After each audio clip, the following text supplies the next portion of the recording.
Bueno, pues vamos a empezar ya. Han pasado 5 minutos. Ya el resto de compañeras y compañeros se irá incorporando progresivamente. Hoy lo que os comentaba, que es un tema de mucha actualidad, el cáncer de colon y el uso del Pro12. Había más de una socia que me ha preguntado que hable un poquito largo y tendido acerca del Pro12, ¿no? Pero buscaba la ocasión para contextualizarlo en una temática que fuese interesante. Y al hilo de las últimas estadísticas que están saliendo sobre la incidencia de cáncer de colon, me ha parecido adecuado el entrar hoy con el tema del Pro12 y cáncer de colon. Entonces, el cáncer de colon o cáncer de intestino grueso, veis aquí, esto es el intestino grueso. Este saco, ahora veréis por qué le digo saco, ¿no? Y está contextualizado en la imagen del cuerpo humano, es el marco cólico. Este dibujo que hace se llama el marco cólico, porque es el marco, dibuja como un marco cólico del colon, ¿no? De intestino grueso. Al intestino grueso desembocan todos los procesos, toda la comida digerida prácticamente del todo o parcialmente digerida, que ha pasado el intestino delgado, los 9 metros de intestino delgado. El intestino grueso tiene metro y medio de longitud, ¿no? Y es el estadio final, donde esos restos alimenticios pues se preparan para eliminarse al exterior. No es inmediato cuando se ha hecho todo el proceso digestivo de absorción de nutrientes que se realiza en los 9 metros de intestino delgado. Luego, veis aquí, ese es el íleo, en la parte final de intestino delgado, desemboca en el intestino grueso y aquí hay un proceso de almacenaje. Como veis, la función de ese intestino grueso es formar, almacenar y eliminar los residuos. Cuando llega aquí del intestino delgado, los restos alimenticios están en forma de agua, están en forma de una sopa espesa.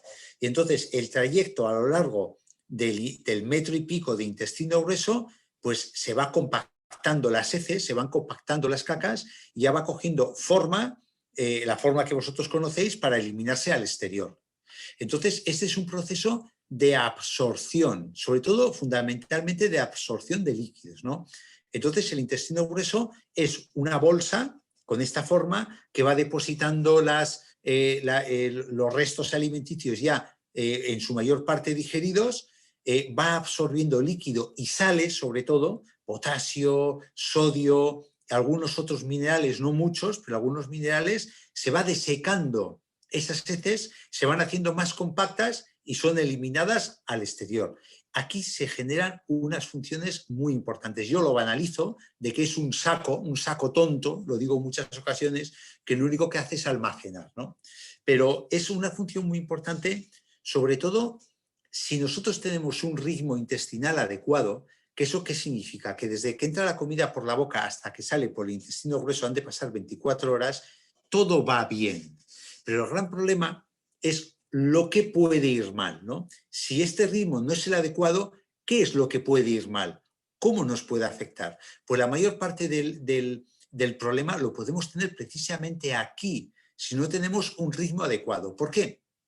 Porque los alimentos, desde que entran por la boca hasta que salen por el ano, al exterior, a la alcantarilla, al desagüe, ha de pasar 24 horas. En ese proceso de 24 horas, los alimentos se van descomponiendo en las partes más pequeñas, las partes más elementales, se van absorbiendo y pasadas esas 24 horas, pues esa comida o esos restos alimenticios se empiezan a putrefactar.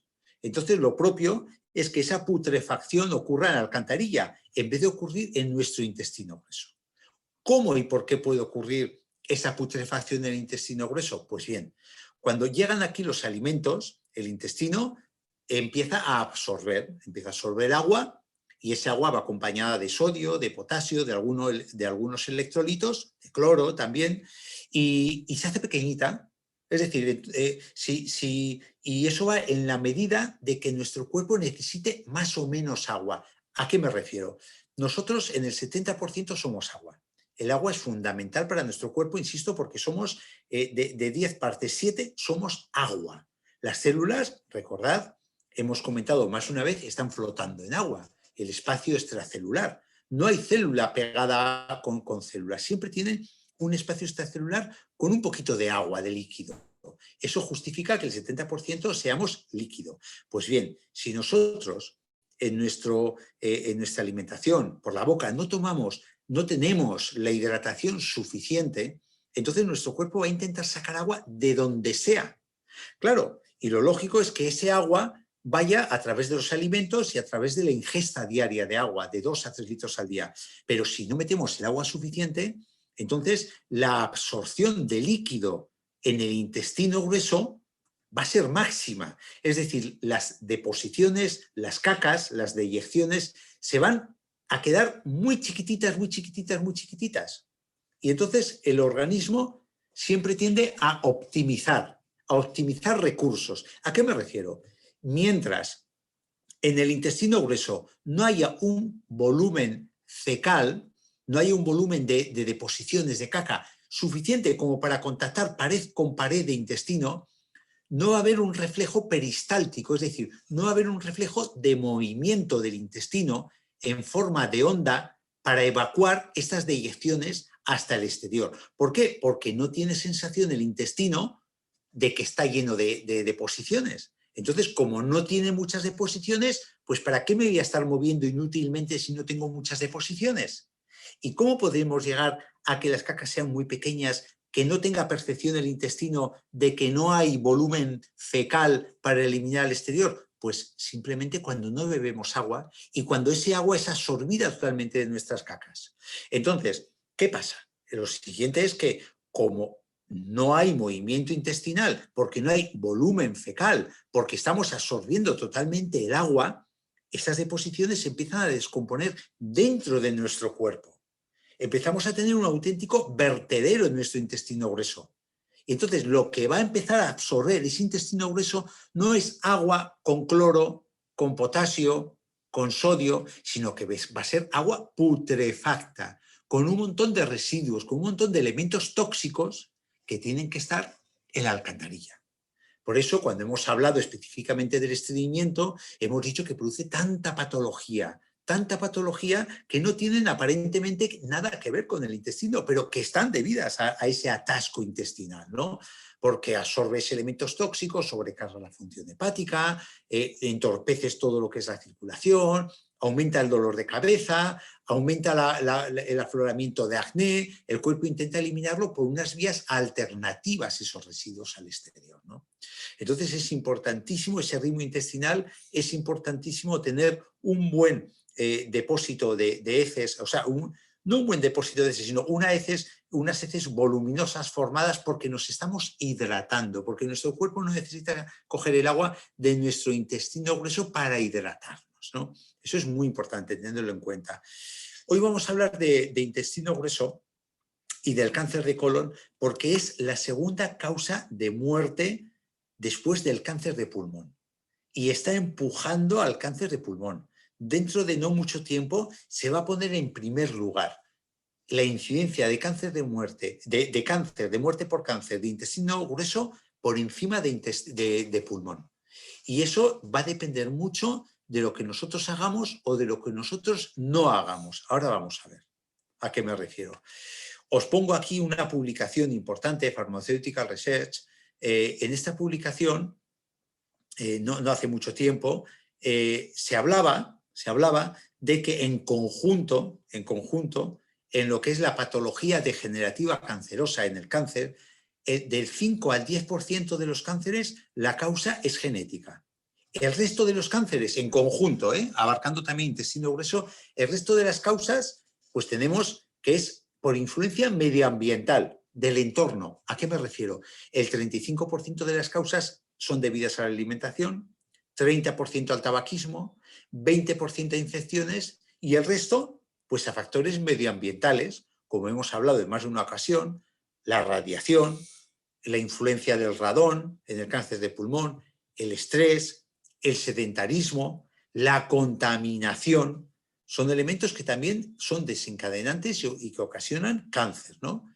Pues, y como reseña que la Organización Mundial de la Salud, a finales del 2015, dentro de este 35% que supone como causa de cáncer en general en la alimentación, la Organización Mundial de la Salud al final del 2015 denominó la carne procesada, sobre todo la carne roja procesada, dijo que puede causar en humanos cáncer colorectal y está catalogada como carcinógeno del grupo 1 a nivel de las radiaciones.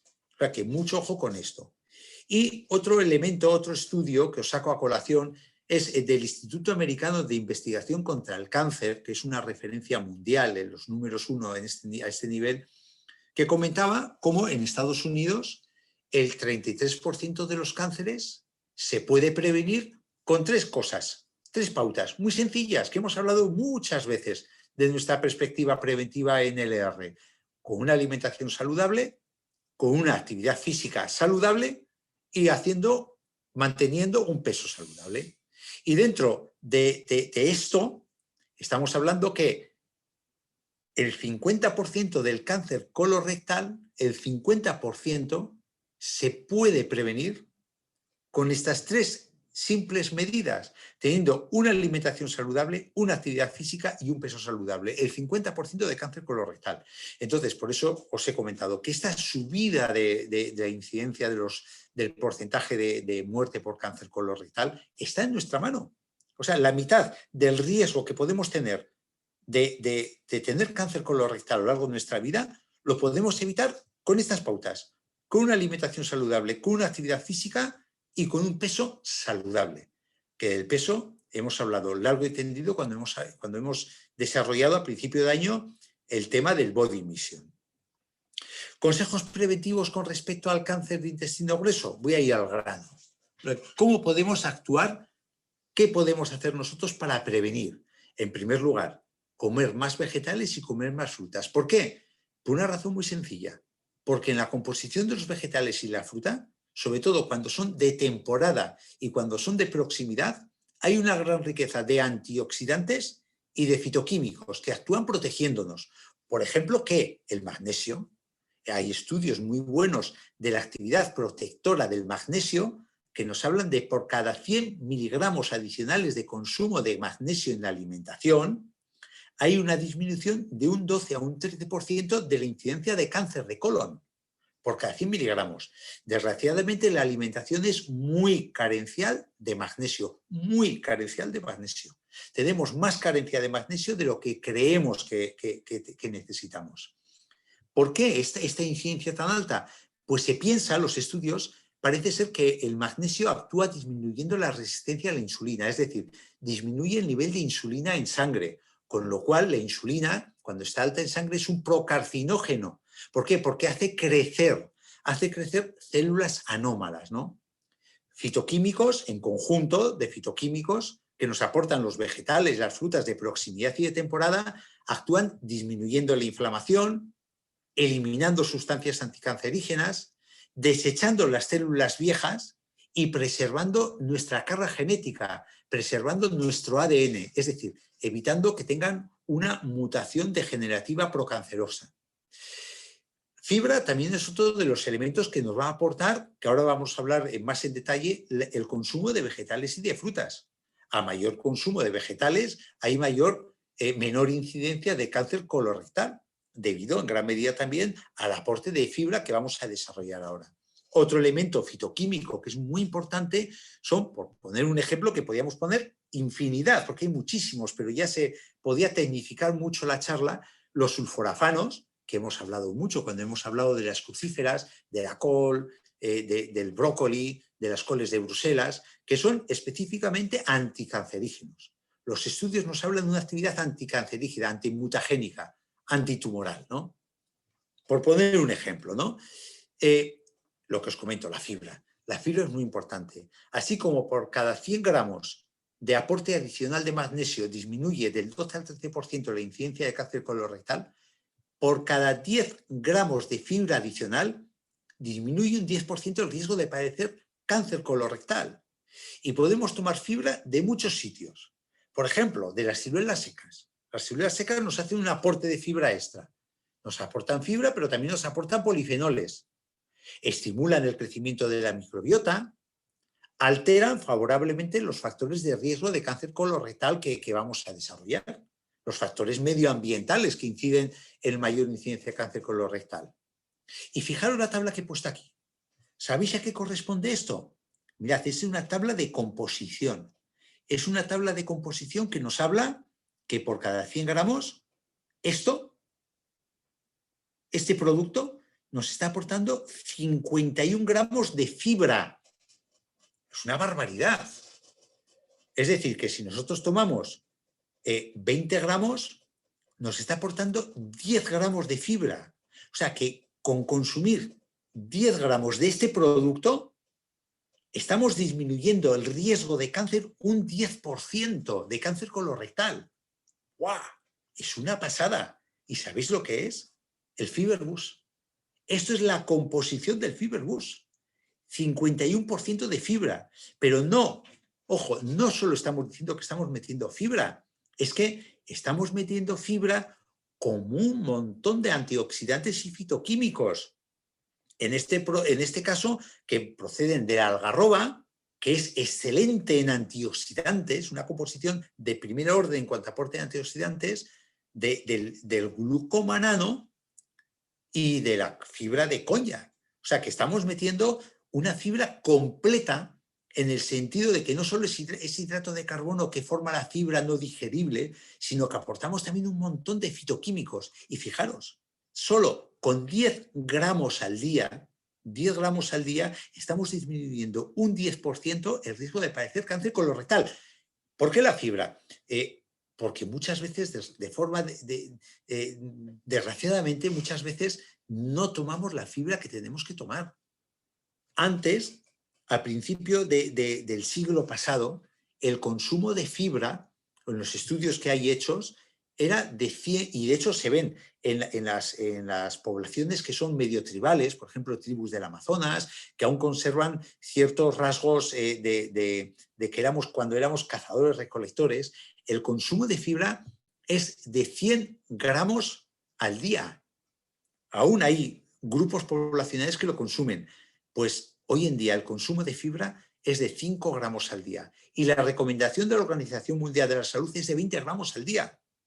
O sea que es que hacemos un consumo muy pobre. ¿Por qué? En parte porque no tomamos frutas, no tomamos vegetales, no tomamos legumbres, no tomamos arroz integral, no tomamos pasta integral, no tomamos el trigo integral, estamos tomando todo totalmente refinado. Y en parte porque llevamos una alimentación muy poquito mediterránea, con lo cual, en un momento dado, si hacemos un aporte extra de fibra, pues no nos va a venir nada mal a nivel preventivo. Otro elemento es la vitamina D. Hay también muchísimos estudios para prevenir con vitamina D el cáncer de colon. A mayores niveles de vitamina D, resumiendo todos los estudios, hay menos propensión a padecer cáncer de colon. ¿Por qué? Porque la vitamina D, como estamos viendo con la pandemia de coronavirus, estimula el sistema inmunitario. Y cuanto más activo está el sistema inmune, más va a limitar el crecimiento de tumores. Estos son lo que se llaman efectos protectores de la inmunidad humoral.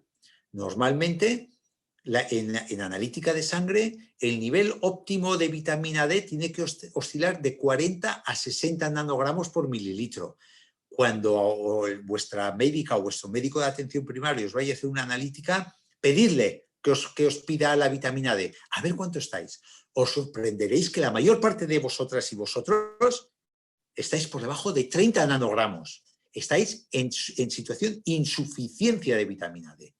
¿Dónde tenemos nosotros vitamina D? Nosotros tenemos una fuente muy buena de vitamina D en el VitaActive y tenemos una fuente muy buena de vitamina D en el CellEssence Regeneration, a nivel preventivo del cáncer de colon. Otro buen consejo es evitar la carne procesada, lo que he comentado al principio, ¿no? Que dijo la Organización Mundial de la Salud a final del 2015, que es un cancerígeno de primer orden, catalogado en primera línea, sí señor. La carne roja procesada. Me refiero a carne roja procesada, salchichas, embutidos, todo lo que está trabajado, todo lo que lleva nitratos.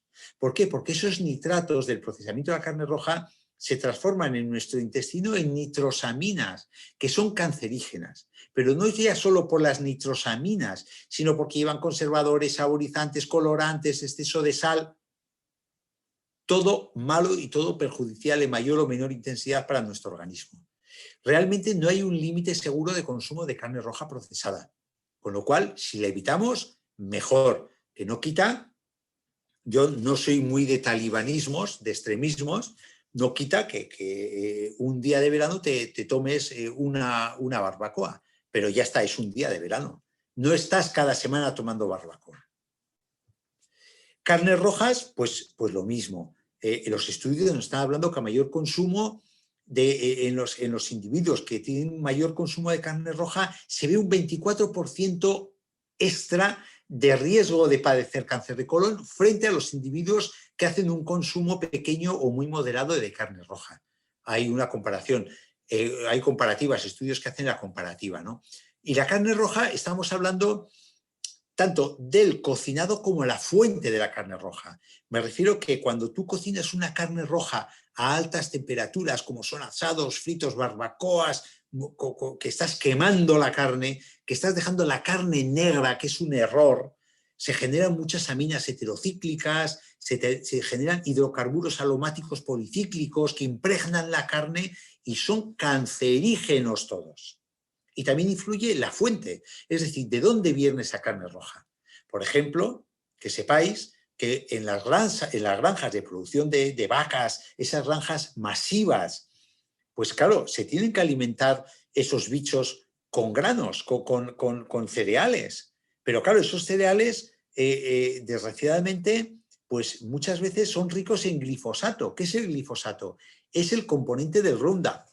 Es el componente de un herbicida que está muy extendido, que su uso en España aún está permitido, hay países europeos que se ha prohibido, en España aún está permitido el uso del glifosato como herbicida para que crezcan los granos, crezca el trigo, crezca el maíz, crezca la soja, pero claro, eso pasa dentro del grano y cuando lo comen ese grano, aunque no esté dedicado al cultivo humano, al consumo humano, esté dedicado al consumo animal para esas granjas masivas de crianza de animales, pues pasan los animales. Y eso, cuando nosotros lo comemos, tiene dos cosas muy negativas. Primero, que está alterando la microbiota, que es básica para el mantenimiento de nuestra salud. Y en segundo lugar, que es un carcinógeno directamente el glifosato sobre nuestra salud. Por intereses comerciales, de momento en España concretamente no se ha prohibido, insisto, hay países europeos que está prohibido, y por eso influye un poco la fuente, de dónde viene esa carne roja que estamos consumiendo y cómo la cocinamos esa carne roja. El ejercicio es una cosa que está en vuestra mano. Hay estudios que nos están hablando que una reducción de un 30-40% del riesgo de las personas que hacen ejercicio frente a los sedentarios. Cuando hablo de ejercicio estoy hablando de una cosa muy moderada, de hacer, por ejemplo, 1 horita 3 veces a la semana.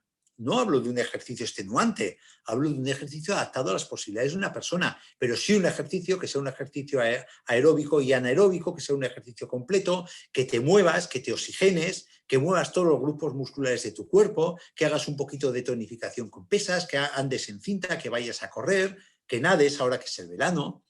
No extenuante, insisto, pero regular. Es importante, adaptado a las posibilidades de cada persona y de forma regular, ¿no?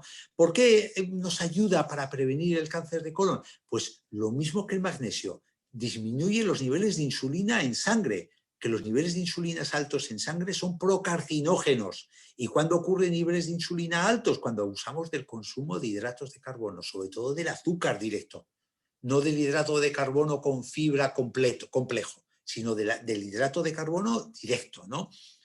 Estimula la apoptosis. ¿Qué es esa palabrota? Perdón.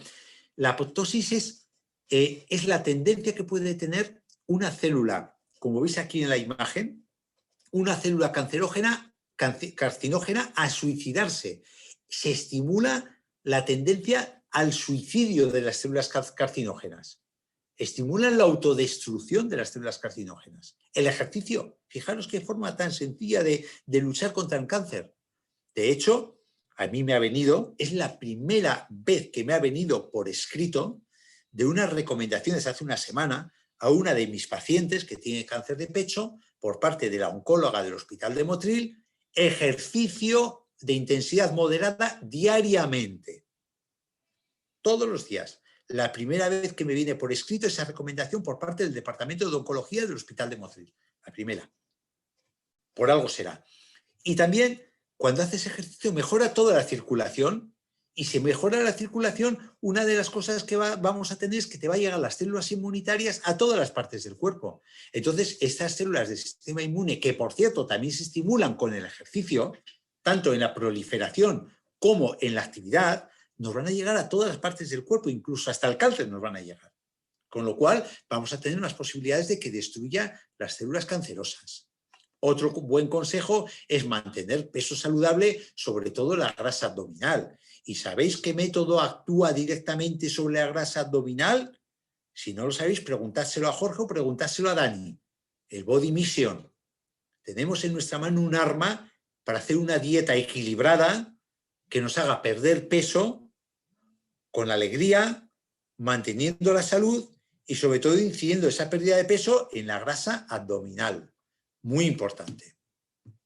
Estamos hablando de un estudio del 2014 sobre 5 millones de personas mayores de 16 años que tenían un exceso de peso de 5 kilos.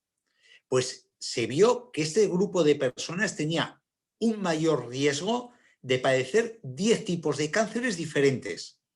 Solo 5 kilos de más. Para que veáis la incidencia del sobrepeso sobre el riesgo de cáncer a todos los niveles, no ya solo de cáncer de intestino grueso. Pequeñas pérdidas de peso tienen importantísimos beneficios para la salud.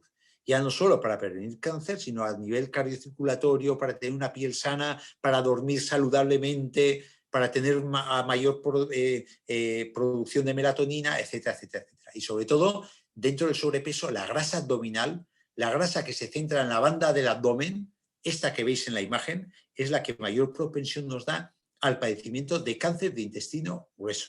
Ya digo, tenemos un arma, nuestro Body Mission, que actúa directamente sobre esta banda de grasa que se deposita en todos los órganos. El tabaquismo y el alcohol, por supuesto, son carcinógenos de primer orden también, como la carne roja, tipo 1A, catalogado como tal, y que hay que eliminar con el tabaquismo y el alcoholismo, pues limitar o eliminarlos en la medida que sea posible, ¿no? Y luego pongo un chascarrillo en la importancia del consumo de ajo, ¿no? Ya decía la mujer de David Beckham que España huele a ajo, ¿no? Pero huele a ajo para bien. No sé si olerá a ajo o no huele a ajo, pero que el consumo de ajo es muy importante, el consumo regular de ajo es muy importante, es básico. Un estudio que saco aquí a colación la referencia, que el consumo regular de ajo junto con otras frutas y verduras reduce un 35% el riesgo de cáncer de colon. Y también hay que tener en cuenta el ajo negro. Porque claro, dices, el consumo de ajo, me cacho y la mar, luego no hay quien se te acerque, no se te acercan ni los vampiros. Pero bueno, vale, si tú eres muy sensible al tema del aliento y tal, ahí tienes el ajo negro, que el ajo negro no huele, es un dulce. Y también funciona muy bien a nivel de prevención, ¿no? Cuando tomáis ajo, no lo toméis entero, sin morder para que no dé mal aliento, sino que es importante machacar el ajo, aplastarlo, picado, en ensalada, como queráis, crudo, condimentando. ¿Por qué? Porque se libera la linasa, que es una enzima que cataliza la formación de alicina. Y la alicina es lo que es realmente anticancerígeno. ¿Por qué? Porque en el cuerpo se descomponen muchos compuestos organosulfurados, que son los que evitan y luchan contra el cáncer de intestino grueso. Yo hago una bandera pro ajo.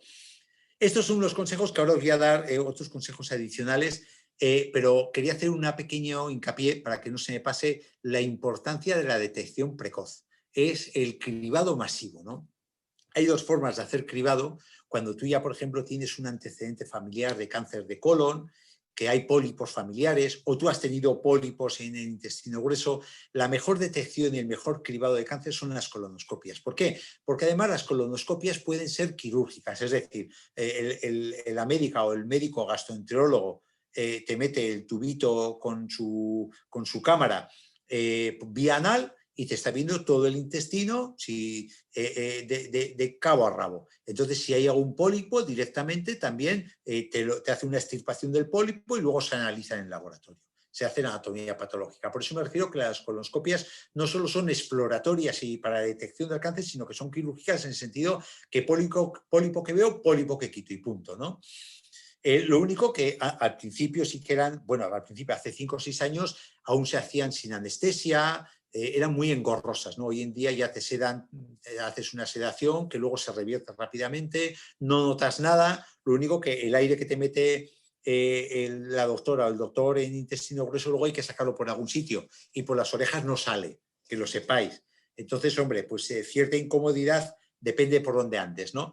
Y luego hay otro método más sencillo, que eso lo recomiendo a todos hacerlo una vez al año, a partir de los 50 años, es la detección de sangre oculta en heces. Con una pequeña muestra de heces, el laboratorio puede ver si tienes sangre o no tienes sangre oculta. Y cuando tienes sangre oculta, pues puede ser que sea por un pólipo que esté sangrando y eso puede ser un pólipo precancerígeno o puede ser un pólipo cancerígeno. Entonces, con hacerlo una vez al año tenemos un screening bastante fiable de que tengas o que no tengas cáncer en intestino grueso, ¿no? Y luego, cuando ya tienes el problema encima, yo os he dado unos consejos para prevenir, ¿no? Pero me habéis hecho muchas veces de parceiras y parceiros preguntas diciendo, oye, pero yo tengo un socio que tiene ya el cáncer de colon, ¿qué le puedo aconsejar? Pues, en primer lugar, fuera azúcar. Azúcar cero patatero, ni bebidas azucaradas. El azúcar es alimento para el cáncer, que lo sepáis. Así, a bocajarro. No es exactamente, pero quedaros con eso. Azúcar fuera, moverse más. Importante, mínimo, ahora que todos los móviles digitales llevan marcapasos, 10.000 pasos diarios, mínimo. Que no os lo quite nadie, los 10.000 pasos. Té verde, muy importante. Nuestro té verde, el herbal fasting, podemos tomar. Ahí tenemos té verde y además son plantas depurativas que van a ayudar para todo el proceso tumoral intestino grueso y ayuda mucho a nivel hepático, porque el té verde tiene las epigalocatequina galatas, que son antioxidantes y son antitumorales demostradas científicamente para el cáncer de intestino grueso. Lo mismo que el selenio que nos aporta las nueces de Brasil. Pero claro, selenio hay que tomarlo con moderación. Cuando hemos hablado del aporte de selenio por vía oral, hemos dicho que una nuez de Brasil, aporta todo el selenio que precisamos diariamente. Para tomarlo con seguridad, ¿dónde tenemos nosotros selenio? Tenemos selenio en el Immune Plus. Entonces, aparte de que estimulamos el sistema inmunitario para que luche contra ese cáncer que ya tenemos encima, estamos aportando selenio y aportamos zinc, que son importantes para ese proceso degenerativo, para ese proceso tumoral, ¿no? Hay estudios que hablan del selenio con una actividad en el cáncer de próstata, en el cáncer de pulmón, en el cáncer de colon. También es importante el consumo de alcachofas por la silimarina que tienen. Importante la exposición regular al sol con precaución, lo que os hablé en su momento y os comentó Filipa recientemente, esas precauciones a la hora de exponerse al sol con nuestros protectores solares, evitar las horas punta, pero sí la exposición solar para que junto con nuestro aporte del Cell Sense Regeneration y del VitaActive con vitamina D tengamos el aporte del sol, ¿no? la generación endógena de vitamina D. La carne, como estamos diciendo, pues intentar no cocinarla masivamente. Entonces, una alternativa es marinarla. Marinar la carne con vino, con cerveza, con especias, es una muy buena alternativa para tener un consumo de carne sin riesgos por un cocinado exceso que nos dé hidrocarburos policíclicos y demás que nos puede deteriorar, o dioxinas que nos pueden perjudicar para ese cáncer que tenemos encima. Hay que seguir con el consumo de fibra, sí que tenemos que tener un consumo de fibra de forma regular, ya hay que portarse bien y tomar regularmente fibra. El omega 3, siempre guardando ese equilibrio omega 3 con omega 6, porque si no, el omega 6, si lo tenemos en exceso, de ser un elemento muy bueno para nuestra salud, se nos puede volver un elemento proinflamatorio perjudicial. Por eso el omega 3 tiene una función muy importante, porque tenemos un consumo excesivo de omega 6 por la alimentación. El omega 3 es fundamental a nivel de protección de hígado con la quimioterapia, a nivel de luchar frente al proceso tumoral, a nivel de buscar ese equilibrio para romper la tendencia proinflamatoria del omega 6, es muy importante cuando tienes un proceso inflamatorio, un proceso degenerativo encima. Dormir en completa oscuridad, aprovechar la noche. dormir mínimo 8 horas, que descanses. ¿Por qué? Porque si dormimos en oscuridad y dormimos correctamente, tenemos un nivel alto de melatonina, y la melatonina, dentro de las muchas funciones que tiene, es antitumoral también, antioxidante, es anticancerígena la melatonina. Y la podemos obtener no solo con el Night Master, sino que la podemos tener durmiendo correctamente. Las cebollas, por el aporte de quercetina, o quercetina es también un antioxidante de la cebolla que está contrastado con estudios que actúan en el cáncer de mama, de colon, de próstata, de ovarios, de pulmón. Evitar las toxinas medioambientales. ¿Cómo? Intentar no exponernos a sitios que tengan mucho humo, muchas historias, o depurando, tomando infusiones depurativas, como puede ser nuestro herbal fasting, que te actúa depurando, nuestro aloe vera, que estimula todas las funciones depurativas, y tomar vegetales fermentados. ¿Por qué? Porque tienen muchos isotiacianatos, tienen muchos indoles, y aparte de eso, como veremos ahora con la fibra, son prebióticos, con lo cual regulan, que hasta ahora no hemos hablado muy conscientemente de la flora intestinal, lo dejo para el final, que actúan regulando el equilibrio de la microbiota, ¿no? Entonces, esto es un poquito lo que os quería comentar con respecto al cáncer de colon. La segunda parte viene ahora, ¿no? Porque si os fijáis, yo siempre hablo mucho de la importancia del equilibrio de la microbiota, y prácticamente no la he nombrado muy a conciencia, porque es básica. La microbiota, el equilibrio de la microbiota es básica para la salud. Y por supuesto también en el cáncer de colon, tener un equilibrio de la microbiota es básico, y muchas veces es posible que haya roto que un elemento más de descompensación que te predisponga al cáncer es una disbiosis intestinal, es un mal equilibrio de la flora intestinal. Y es el tema que os quiero tocar ahora. La disbiosis intestinal en este contexto de cáncer de colon, ¿no? ¿Qué es una disbiosis? Ya lo hemos visto alguna vez. Una disbiosis... un momentito, disculpadme...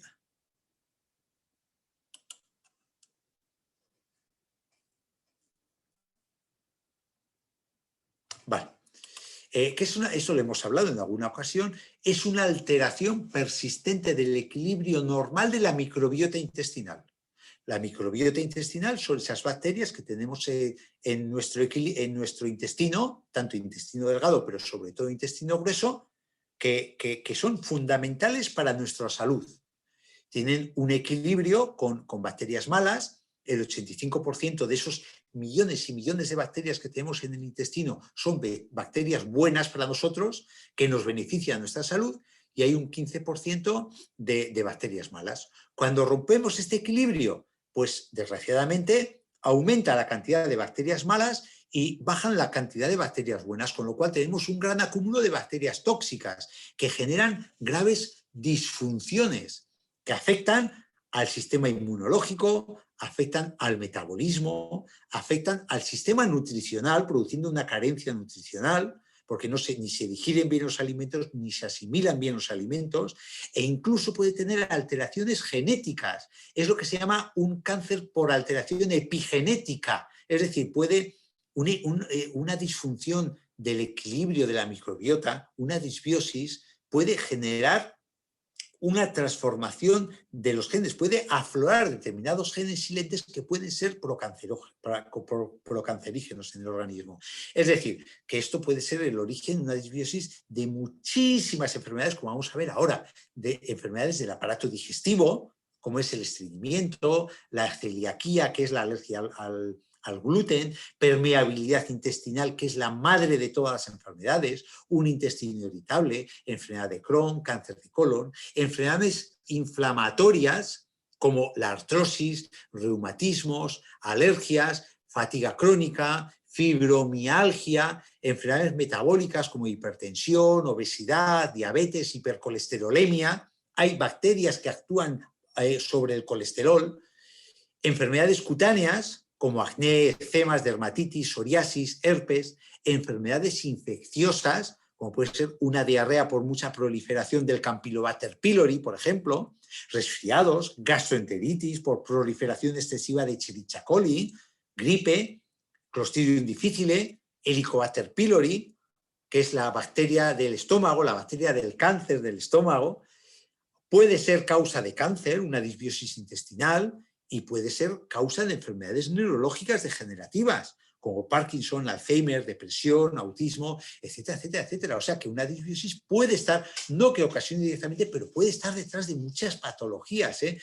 De hecho, una de las puertas que abre a la patología en la salud de nuestro organismo suele ser ese intestino por esa disbiosis y ese aumento de permeabilidad intestinal. Pero claro, ese desequilibrio de la flora intestinal no se desarrolla de la noche a la mañana, sino que va desarrollándose poco a poco, de forma gradual, o debido a un sobreestrés, debido a una mala alimentación. Poco a poco va dando señales, ¿no? Va dando señales que tenemos que estar atentos, tenemos que estar, decir, porque las cosas, las patologías en nuestro cuerpo, tened en cuenta que nunca sale un cáncer de la noche a la mañana. El cáncer no sale de la noche a la mañana, ni de 2 días atrás aquí, sino que va poco a poco. Primero hay una mala función del intestino grueso, esa se genera una inflamación del intestino grueso, se genera una agresión a la mucosa del intestino grueso, empieza a deteriorarse esa mucosa, al final se genera un cáncer in situ y se genera un cáncer que irradia que atraviesa la pared del intestino grueso. Eso puede ser meses o años. Pero claro, las primeras señales tenemos que estar muy atentos de cuáles son. Por ejemplo, una persona que de golpe se ha de privar de algún alimento que le sienta mal, que nunca le ha sentado mal.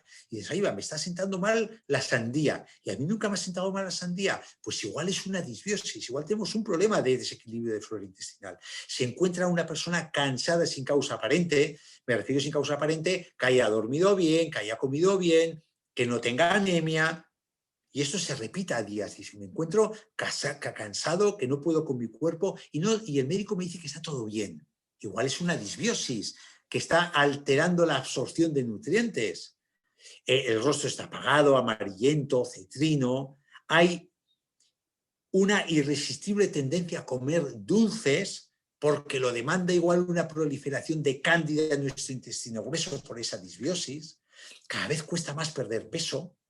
Hay unas bacterias en el organismo que, estando en equilibrio, nos hacen perder peso. Lactobacillus grasei, por ejemplo, actúa directamente en la pérdida de peso.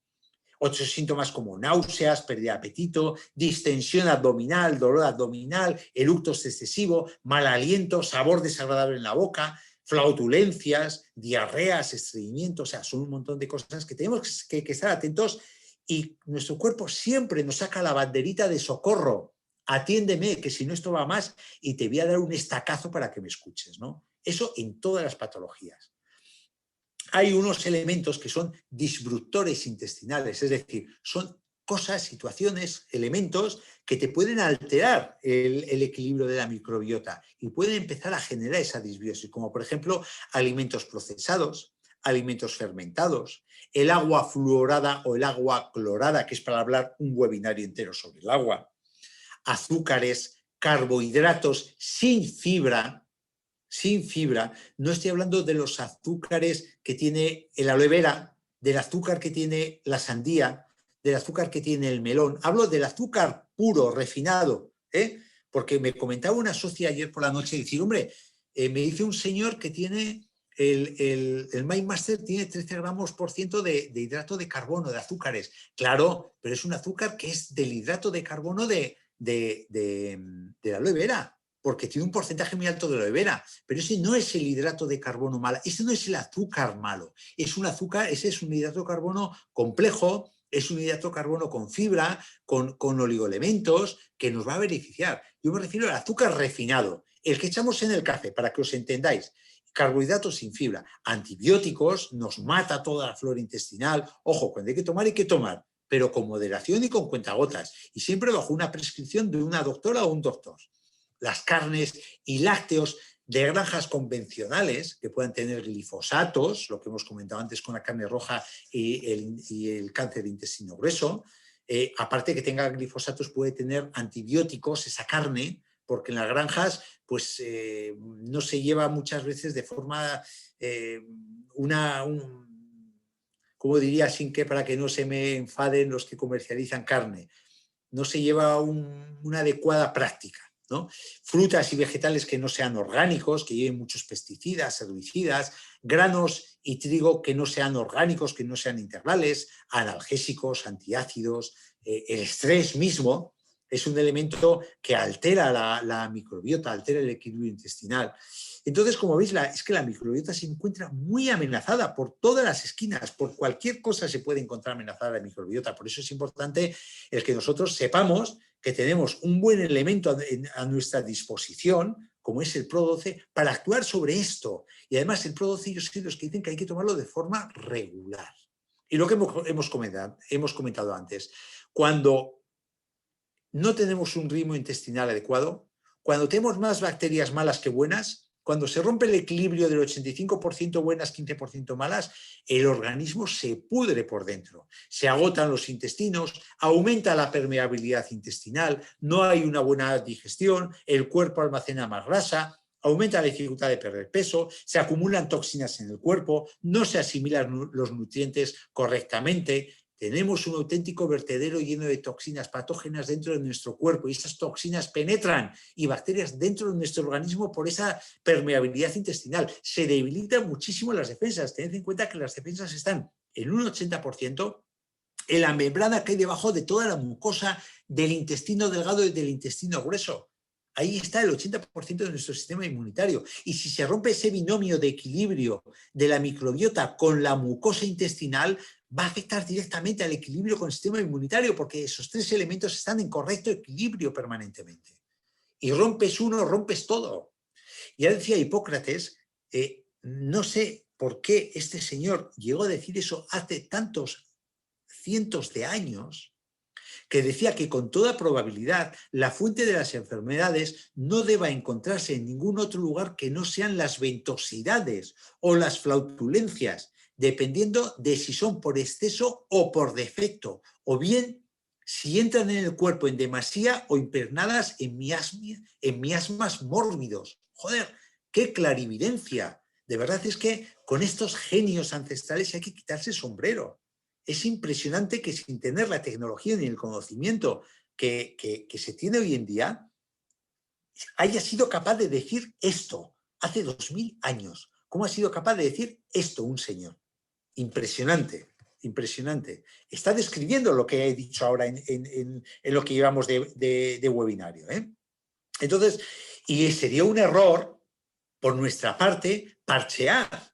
¿A qué me refiero con parchear? Si nosotros tenemos una disbiosis que nos da problemas digestivos con diarrea, ardores, hinchazón, dolor de estómago y vamos a nuestra doctora, a nuestro doctor o nosotros por nuestra cuenta tomamos antiespasmódicos para el dolor abdominal, laxantes para quitar el estreñimiento, antiácidos para neutralizar el ardor, hipnóticos porque esta situación nos impide dormir por la noche, estamos poniendo parches y estamos enmascarando, estamos camuflando los síntomas.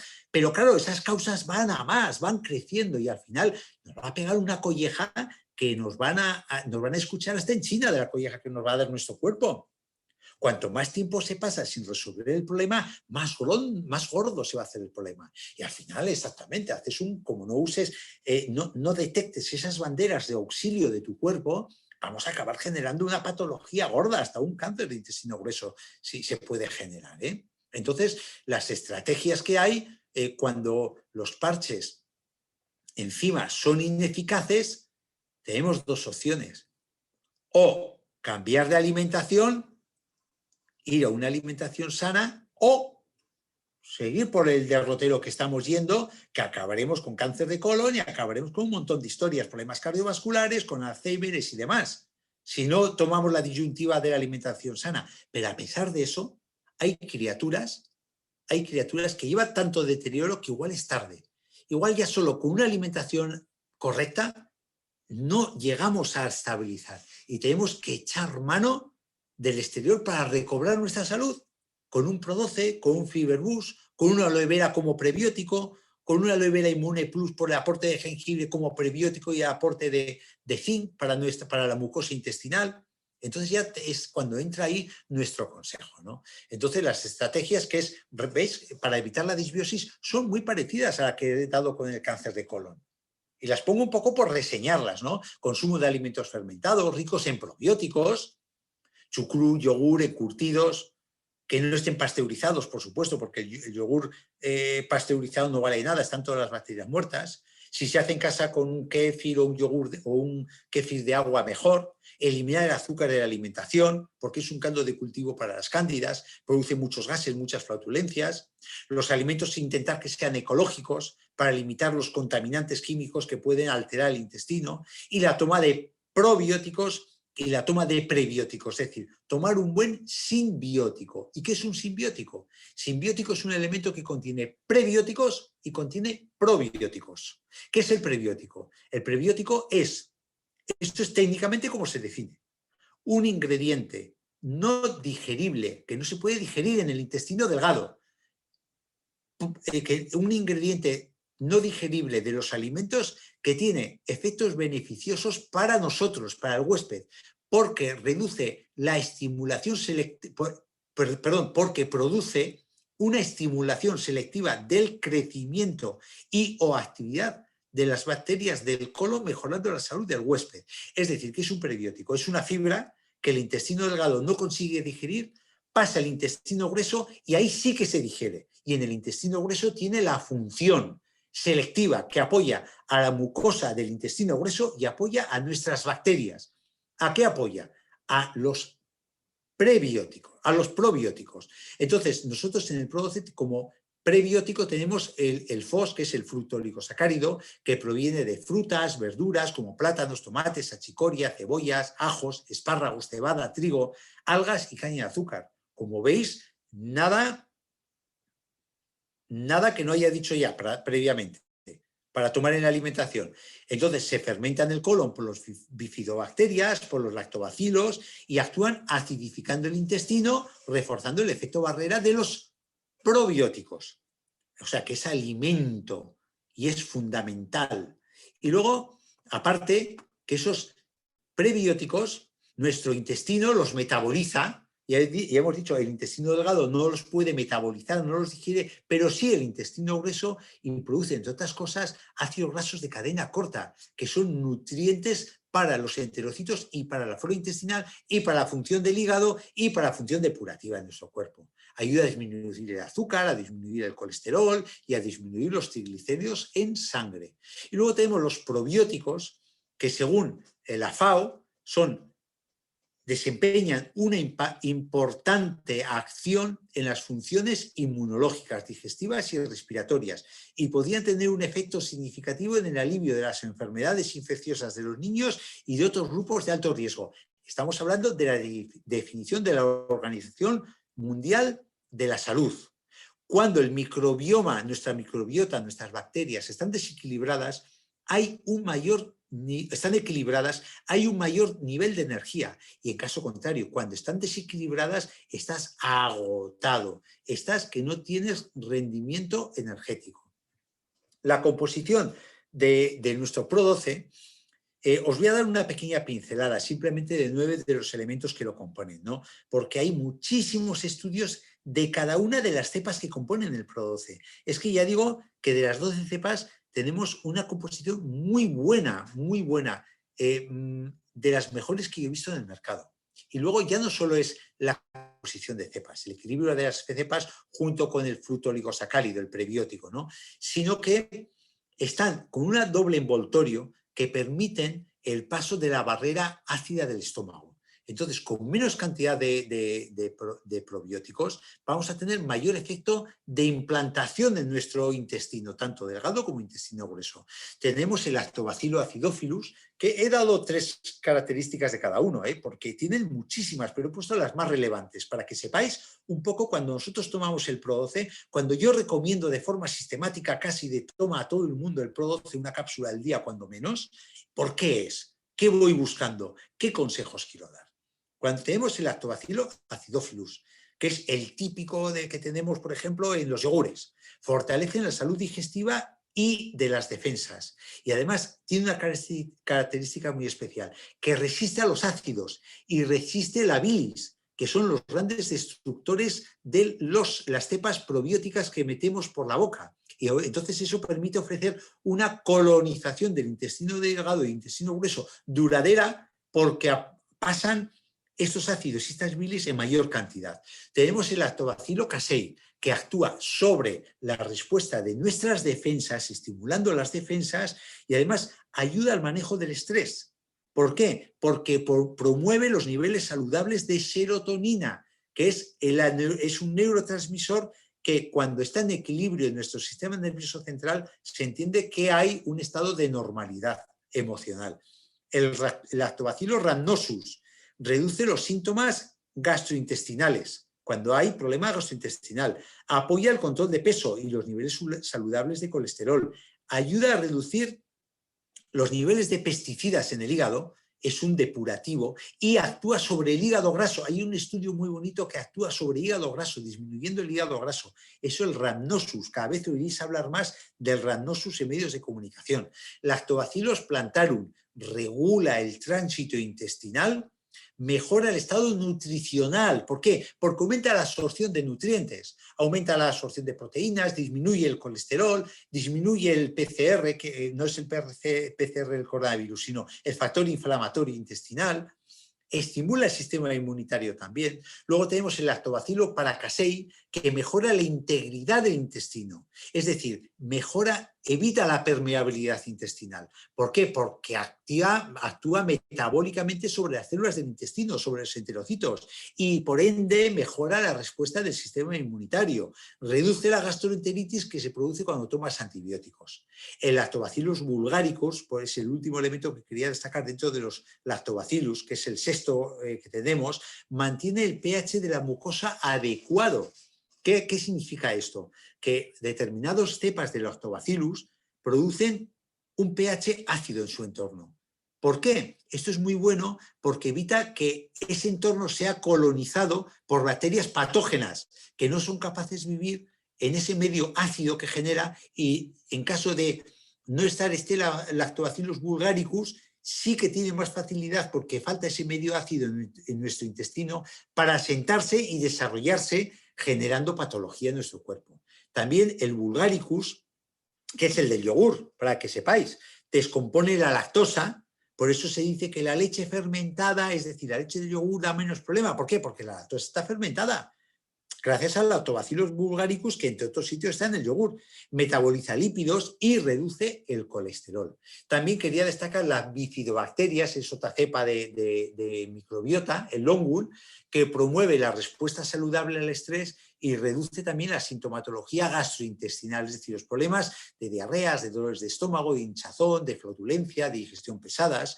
Lo mismo un poco que el Bifidobacterium bifidum, que actúa sobre esos síntomas gastrointestinales y apoyan también los niveles saludables de azúcar en sangre. Y por último, quería reseñar el Bifidobacterium brevis, que actúa sobre todo este elemento en los niños, mejorando esa colitis que se puede producir por antibióticos. O cuando un niño tiene una colitis en la infancia, que es muy típico, las gastroenteritis y colitis de los niños, pues cuando un niño toma el Bifidobacterium brevis, mejora tanto la frecuencia como la consistencia de las deposiciones y reducen los episodios de incontinencia fecal y dolor abdominal. Y cuando se utiliza junto al rhamnosus, pues tiene un efecto antiinflamatorio en los niños que padecen asma. O sea que veis el abanico de patologías que estamos evitando, y todo esto hablo en base a estudios científicos, ¿no?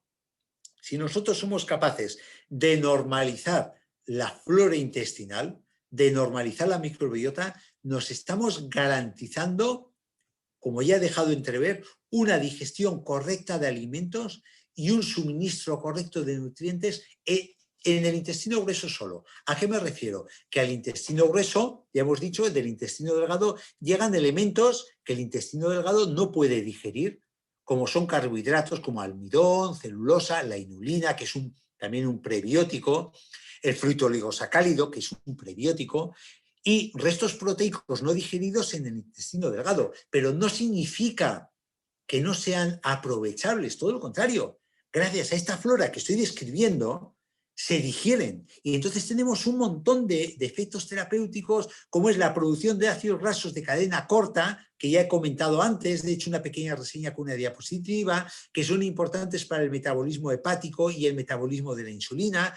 Aumenta la producción en nuestro intestino de vitamina B1, B2, B5, B6, B12, vitamina K, que es importante para la coagulación de la sangre y para el calcio, producción de neurotransmisores, actúan sobre el metabolismo de las sales biliares, actúan produciendo la digestión de los restos proteicos y carbohidratos, producen determinados productos químicos que tienen funciones endocrinas en nuestro cuerpo, que actúan sobre la densidad ósea y, ojo, el 10% de la energía de nuestro cuerpo diaria es producido por este proceso de descomposición de esos restos no digeridos del intestino delgado en nuestro intestino grueso. El 10%. Por eso se dice tanto que una microbiota descompensada produce fatiga crónica, una microbiota descompensada produce cansancio, y por eso una de las banderas que saca nuestro cuerpo cuando tiene una disbiosis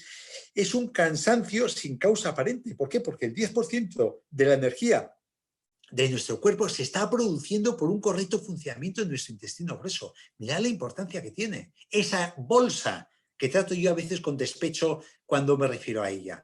Y luego también tiene un efecto defensivo, un efecto barrera y un efecto antagónico microbiano. ¿Veis? Mirad la foto que os pongo aquí. Esto es las células del intestino, los enterocitos. Entonces, cuando tenemos un equilibrio de la microbiota, no se producen estos poros entre las células del intestino, es decir, no se produce una permeabilidad intestinal. ¿Por qué? Porque tenemos un correcto metabolismo de la célula del intestino. Entonces está correctamente alimentada, produce moco correctamente y entonces se defiende muy bien. Y estas uniones de las células están correctamente constituidas. No se produce esta descomposición, esta desestructuración de la mucosa del intestino porque no está nutrido, porque no tiene moco, porque se ve agredido, etcétera, etcétera, etcétera. Y a su vez, si esto es correcto, si tenemos un equilibrio de todas las cepas de los lactobacilos y de todas las cepas que hay en nuestro intestino delgado, pues tiene un efecto bactericida. Es decir, lo que he comentado con el pH, pero aparte que también producen unos productos químicos, nuestra microbiota en equilibrio, que evitan que se asienten bacterias patógenas en nuestro intestino. En ese moco evita que se asienten bacterias patógenas, porque producen una suerte de antibióticos que evitan, que matan esas bacterias malas. Fijaros la importancia que tiene el equilibrio de la microbiota. Y luego también acaban modulando la respuesta inmune. Ojo, que no hablo que activa la respuesta inmune, que ya hemos dicho que el 80% del sistema inmunitario está en la membrana del intestino, eso ya lo sabemos, sino que modula, que cuando tenemos un intestino, o sea, un sistema inmunitario que se le va a la olla y responde de una forma hiperactiva y ataca nuestras células, si nosotros restablecemos el equilibrio de la microbiota, tenemos muchas posibilidades de que disminuya esa hiperactividad del sistema inmune. Mejora la tolerancia a los alimentos, elimina tóxicos exógenos y evita esa respuesta proinflamatoria que puede volver loco a nuestro sistema inmunitario. Pues eso es lo que os quería comentar. Eso es lo que os quería comentar. Vamos a ver